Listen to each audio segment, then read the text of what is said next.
Sarvamanthan news महाराष्ट्रामध्ये आपलं स्वागत. पाहुयात आजच्या टॉप 10 हेडलाईन्स. राहुरीत जमिनीच्या वादानं शेतकरी तरुणाचा बळी. 3 दिवस बेपत्ता असलेल्या तरुणाचा विहिरीत मृतदेह. आत्महत्या की घातपात? राहुरी तालुक्यात खळबळ. पोलीस तपासात. इराणकडून अमेरिकेवरती चौफेर हल्ले. अमेरिकेचे 560 जवान मारल्याचा दावा, तर इस्रायल आणि अमेरिकेच्या हल्ल्यात इराणचे 500 जण मारले गेल्याची माहिती.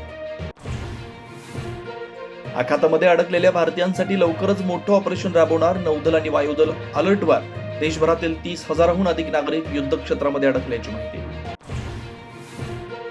इराणकडून बुयारामधून अमेरिका आणि इस्रायलच्या तळांना लक्ष्य, तर शाहे 136 क्षेपणास्त्र सोडत असल्याचा व्हिडिओ देखील जारी. आखाती देशामधील युद्धाच्या व्यापाराला फटका. JNPA बंदरामध्ये 150 कोटींचा शेतमाल अडकला. येत्या 2 ते 3 दिवसांमध्ये युद्ध न थांबल्यास व्यापाऱ्यांचं मोठं नुकसान होण्याची शक्यता.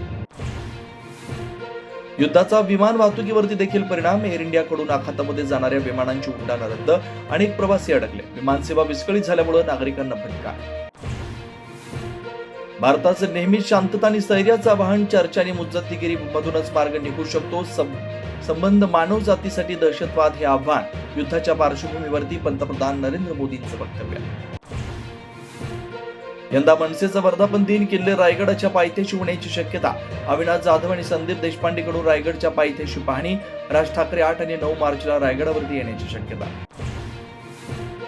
माजी खासदार आणि माजी कुलगुरू डॉक्टर जनार्दन वाघमारे यांचं वयाच्या 91व्या वर्षी निधन.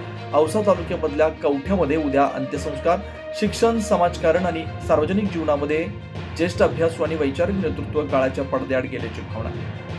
सार्वमंथन न्यूज महाराष्ट्राला लाईक करा, शेअर करा, सबस्क्राईब करा.